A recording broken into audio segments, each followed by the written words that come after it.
Siapkan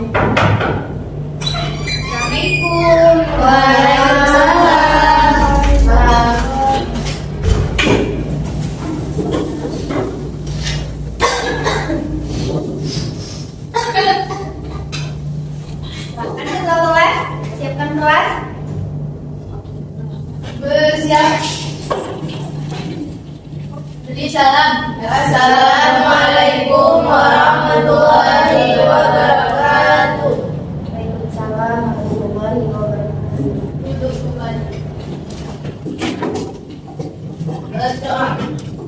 Bismillahirrahmanirrahim. Rabbi zidni ilman warzuqni fahman. Baik, terima kasih. Bisa pinjamkan ibu pulpen anak-anak? Ada yang punya? Ibu tadi punya ibu bilang dari jalan.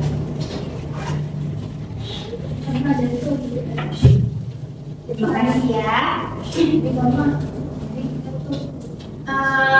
Sebelum kita memulai kelas, ibu absen terlebih dahulu ya. Yang tidak hadir jawab tidak hadir. Kasih tahu ibu siapa temannya yang nggak hadir, maksud ibu ya. Ya, oke.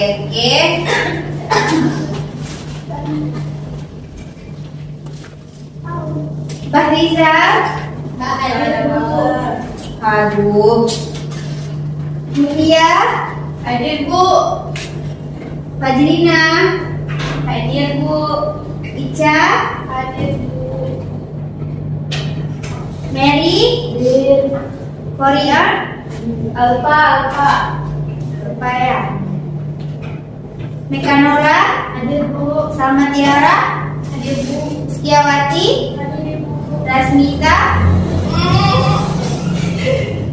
kenapa Rasmita? Batuk ya? Oh iya nggak apa-apa. Yasmin, hadir bu.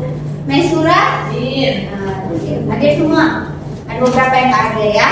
Kasih tahu teman-temannya untuk hadir. Boleh nggak hadir? Oke, sebelum mulai pelajaran, gimana kabarnya hari ini anak-anak? Alhamdulillah baik bu. Baik ya, alhamdulillah kalau baik ya. Oke, jadi hari ini kita akan belajar tentang, tolong sebentar fokusnya. Oke, terima kasih ya. Jadi hari ini kita akan belajar tentang apa? Ada yang tahu? Betul sekali, ibu udah kasih tahu minggu lalu kan. Ibu mau tanya sedikit, materi minggu lalu tentang apa? Akuntansi. Iya, sistem pembagian akuntansi ya. Bisa dikasih tahu sama ibu dikit apa itu akuntansi? Akuntansi adalah sistem atau proses yang mencatat, mengelompokkan, meringkas, dan menjadikan informasi keuangan suatu perusahaan atau organisasi. Ya, benar. Masih ingat ya? Oke. Nah, jadi hari ini kita akan mempelajari tentang persamaan dasar akuntansi. Tapi ada 3 pembahasan. Kita masuk pembahasan pertama dulu, yaitu bukti-bukti transaksi. Nah, sebelum memulai materi, ibu akan memberitahu ya tujuan dari pembelajaran kita hari ini. Pastinya setiap pembelajaran ada tujuannya. Jadi tujuan pembelajaran hari ini supaya kalian memahami tentang basic dari persamaan dasar akuntansi. Apa sih itu dasar persamaan dasar akuntansi? Terus juga supaya kalian mampu menjelaskan atau memahami apa itu bukti-bukti transaksi. Dan juga kalian dapat mengetahui kode-kode akun dalam pencatatan akuntansi. Nah, jadi di sini dalam persamaan dasar akuntansi ada beberapa materi aja, yaitu beberapa pembahasan yang akan ibu bahas. Ada 3 pembahasan seperti yang kalian lihat. Ibu akan bahas tentang bukti-bukti transaksi, konsep persamaan dasar akuntansi, dan pengertian laporan keuangan. Nah, 3 pembahasan inilah yang termasuk ke dalam persamaan dasar akuntansi. Kita masuk ke pembahasan pertama dulu untuk minggu ini ya. Nah, sebelum kita mulai, kalian bisa lihat peta konsep dulu. Nih, bisa lihat? Yang nggak bisa lihat pakai kacamata. Nih, bisa dilihat kan peta konsepnya? Bisa. Karena tadi ibu bilang apa? Di lulusan kita hari ini persamaan dasar akuntansi. Selanjutnya kita akan membahas tentang bukti transaksi. Dari bukti transaksi dijabarkan lagi menjadi 2 konsep persamaan dasar akuntansi sama pengertian akuntansi. Nah, nanti di akhir kita akan pelajari tentang laporan keuangan seperti laporan laba rugi, laporan posisi keuangan, dan laporan perubahan ekuitas. Nah, untuk pembahasan pertama mengenai bukti-bukti transaksi bisa dibacakan Mas Mita? Nah, supaya tidak mengantuk, silakan. Setiap kegiatan dalam perusahaan yang bersifat keuangan harus dicatat dan dilaporkan. Pencatatan tersebut sebaiknya didasarkan pada dokumen, sumber atau bukti transaksi keuangan yang disebut sebagai pencatatan. Bukti transaksi dapat dibedakan sesuai dengan kejadiannya. Transaksi yang terjadi di perusahaan terdiri dari transaksi internal dan transaksi yang terjadi di pihak di luar perusahaan adalah transaksi eksternal. Ya, betul ya. Simak ya yang lain. Nah, jadi pada transaksi internal itu adalah bukti pencatatan yang dibuat oleh pihak perusahaan untuk kepentingan perusahaan sendiri dan itu tidak berhubungan dengan pihak luar perusahaan. Nah, dia ini biasanya bentuknya itu seperti bentuk memo gitu. Dia itu di dalamnya terdapat penyusutan aset tetap, pemakaian bahan baku dan juga pemakaian perlengkapan. Itu dicatat semua di dalam bukti tersebut. Yang kedua ada secara eksternal. Nah, bukti ini adalah pencatatan yang terjadi antara perusahaan dengan pihak luar perusahaan. Kalau yang tadi untuk perusahaan saja, kalau yang ini dia untuk keduanya. Nah, dia itu biasanya berbentuk seperti faktur, nota, dan kwitansi. Nah, jadi kan jangan bingung, nanti ke depan ibu akan membahas gimana sih itu fakturnya supaya lebih jelas. Ibu akan jabarkan gitu macam-macam bukti transaksi yang tadi setelah ibu sebutkan. Nah, pertama ada kwitansi. Nah, apa sih kwitansi itu? Seperti yang kalian lihat dan dapat kalian baca, kwitansi itu merupakan bukti pembayaran yang dibuat dan ditandatangani oleh pihak penerima uang pada jumlah tertentu. Kwitansi harus dilampiri materai sesuai dengan peraturan yang berlaku. Nah, contoh kwitansi itu sudah tertetapkannya seperti ini. Nah, apabila kalian merasa tidak jelas dengan contoh gambar di sini, kalian bisa cari searching di internet. Kalian bisa cari di Google, tapi cari yang diusul, jangan cari yang lain nanti ya. Nah, yang kedua ada nota. Nota atau nota kontak adalah bukti penjualan atau pembelian tunai. Gimana bentuk nota itu? Seperti ini. Nah, di dalam nota itu terdapat nama PT-nya, jalannya, alamat dengan lengkap, terus juga tanggal dan juga terdapat kolom seperti ini. Dan juga itu terdapat bagian pembukuan dan bagian penjualan. Nanti tertanda tangan di situ yang beli siapa, yang jual siapa gitu. Supaya dia nggak bisa dipalsukan ya, karena udah ada tanda tangan. Nah, selanjutnya ada cek. Pasti kalian sering dengar kan cek itu? Apa sih cek itu, sering dengar nggak sih? Kenapa nggak pernah? Aduh, nggak pernah tadi kamu dengar cek. Siapa pernah dengar? Oke, coba baca.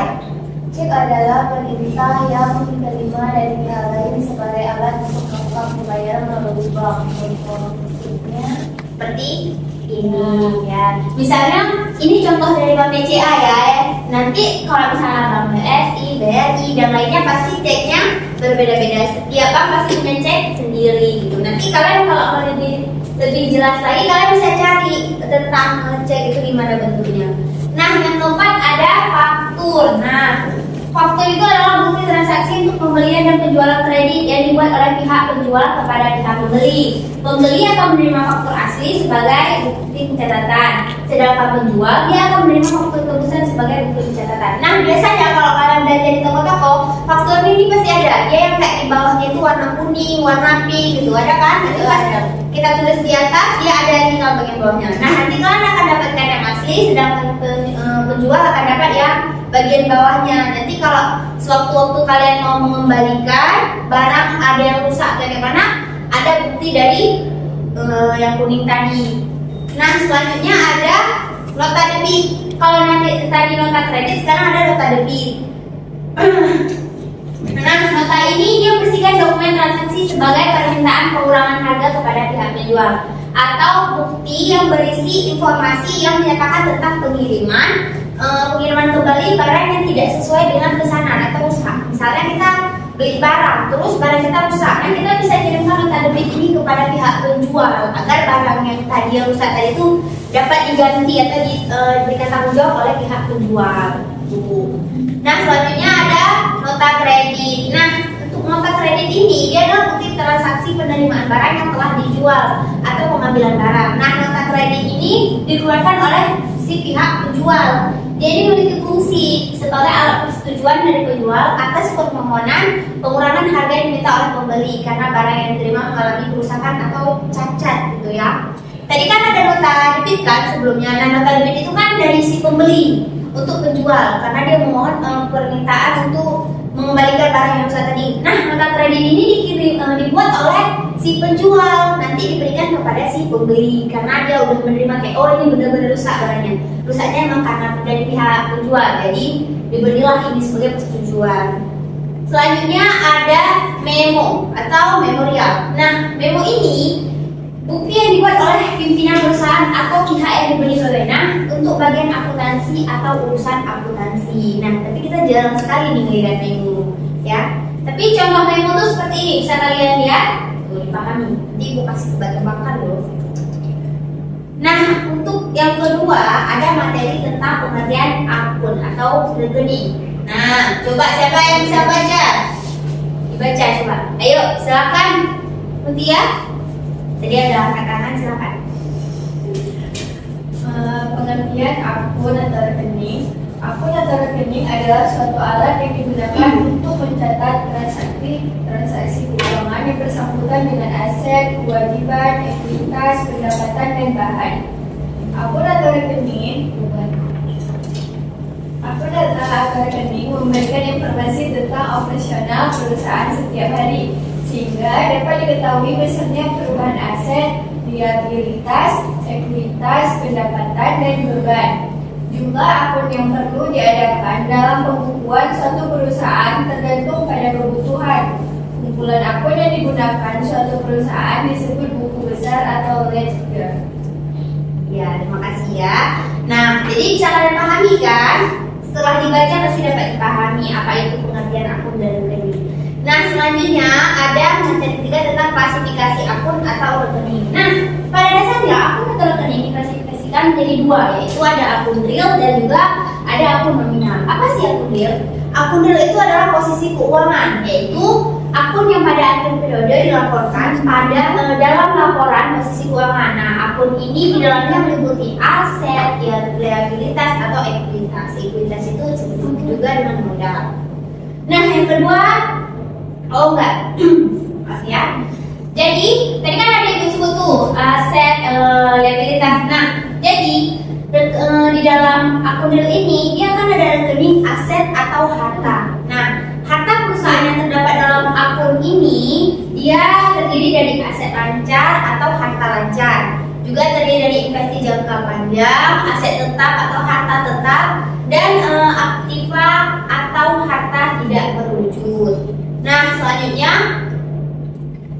rekening liabilitas atau utang. Dia dikelompokkan lagi menjadi dua, yaitu utang lancar dan utang jangka panjang.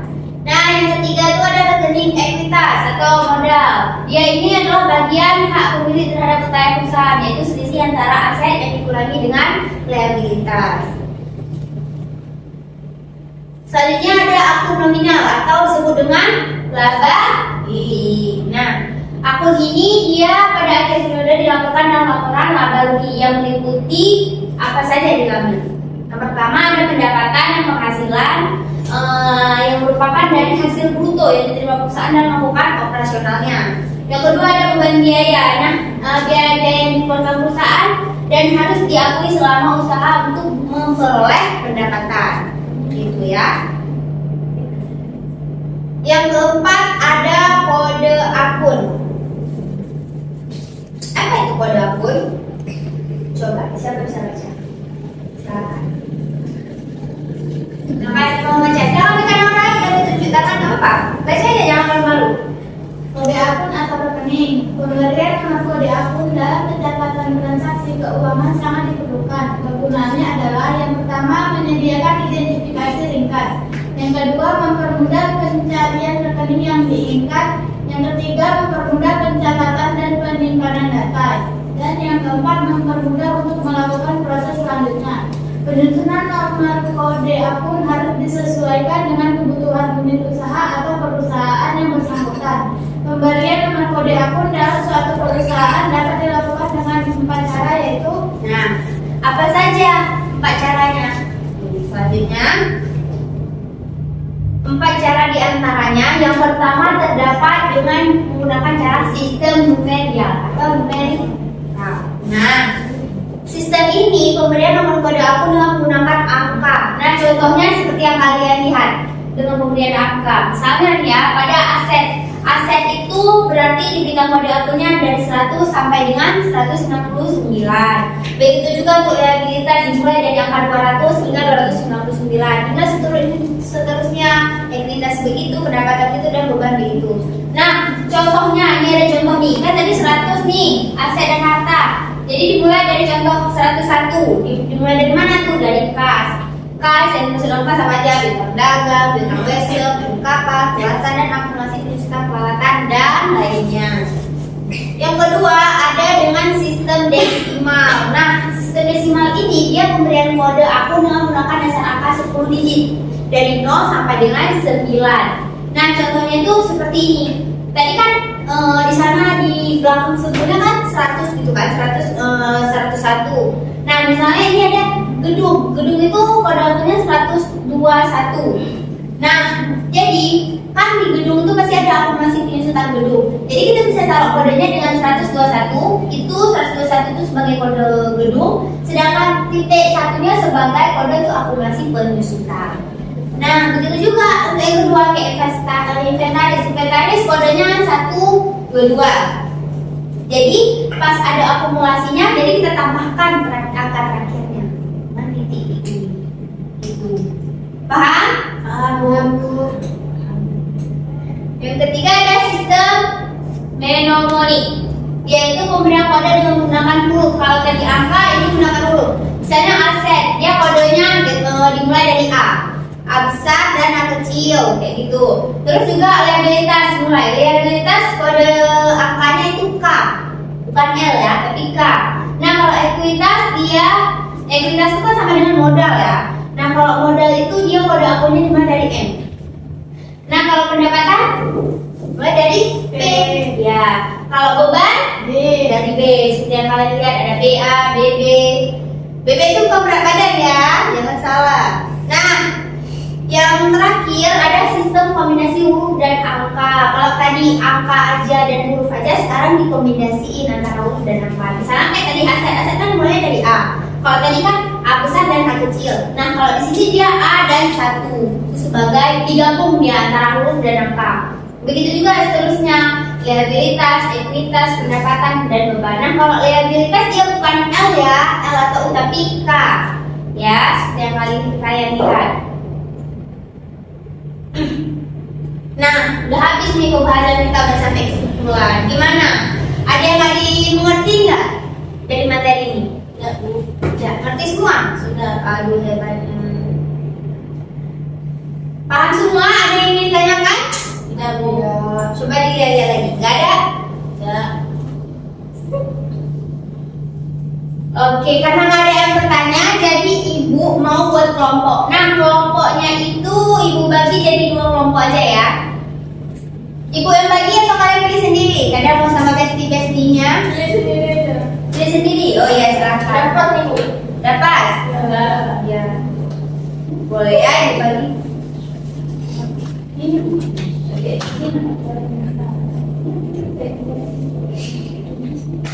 Ini ya, tulis nama kelompoknya. Jadi soalnya itu Ibu sharing di grup. Ya, Ibu udah share soalnya di grup. Nah, di situ adalah lembar jawabannya. Jadi kalian bisa taruh jawabannya di situ. Oke, Bu kasih waktu 10 menit aja ya, karena soalnya nggak banyak. Bisa kan? Bisa. Bisa nggak bisa sih? Kan tadi pasti semua. Diskusikan dengan teman sebangku karena nanti kalian akan dinilai juga nilai diskusinya.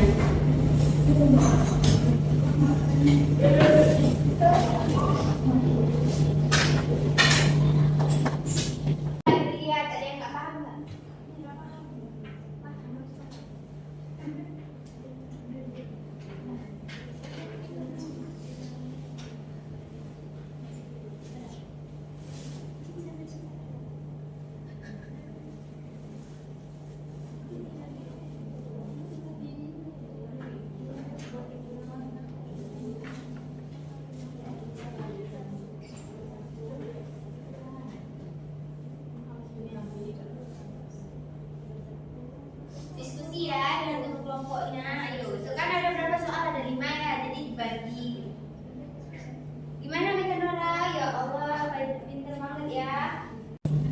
Oke, siapa yang mau mewakili? Siapa yang mau mewakili untuk menjawab? Dari kelompoknya boleh perwakilan aja. Kelompok kami Maksura, Bu. Oke, silahkan, boleh. Boleh dari situ aja ya. Apa dari situ aja. Diri tapi Peribu bisa lihat. Iya. Ini Semoga transaksi dari transaksi nomor berapa ya, Bu? dari nomor 1 terus Sampai habis. 3 aja.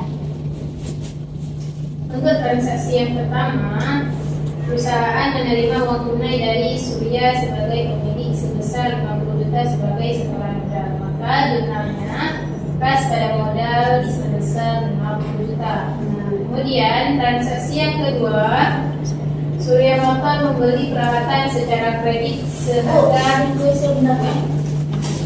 juta. Maka di jurnal peralatan pada utang sebesar 30 juta.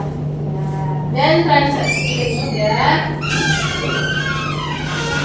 Surya Motor membeli perlengkapan bengkel seperti mur, bau, dan pelumas seharga 2 juta bayar tunai.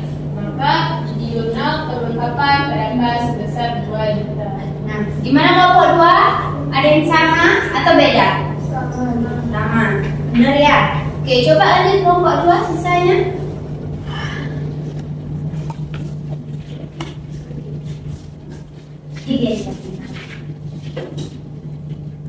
Transaksi yang keempat, untuk pekerjaan yang diselesaikan, Surya Motor menerima pembayaran sebesar 8 juta. Jurnalnya kas pada pendapatan usaha sebesar 8 juta.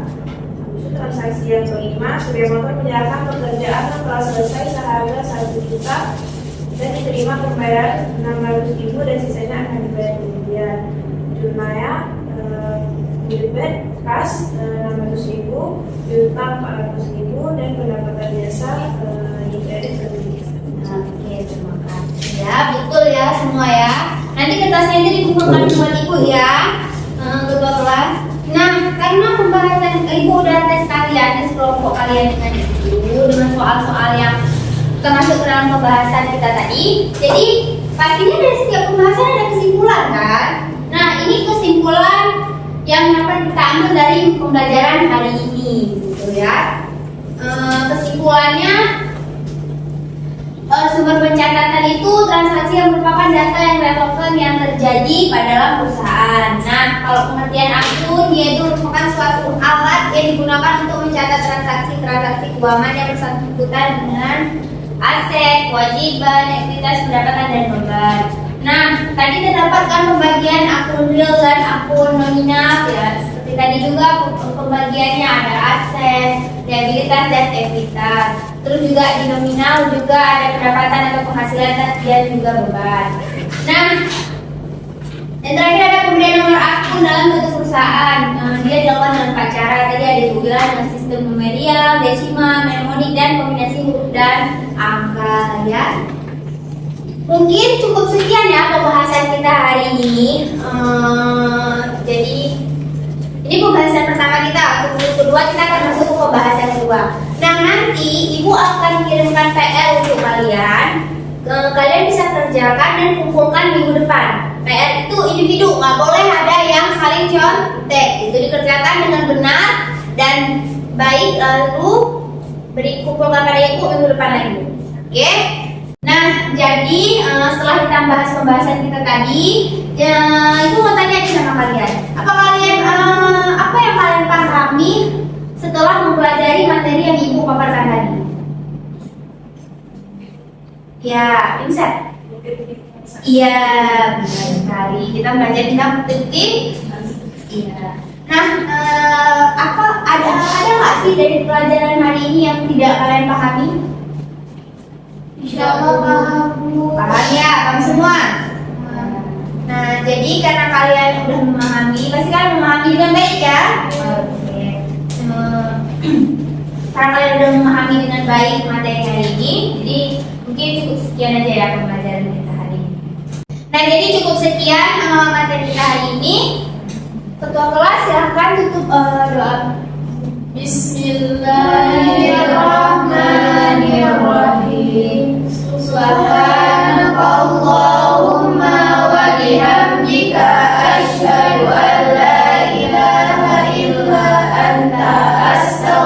astaghfiruka wa atubu ilaik. Baik, terima kasih. Bu akhiri. Assalamualaikum warahmatullahi wabarakatuh. Waalaikumsalam.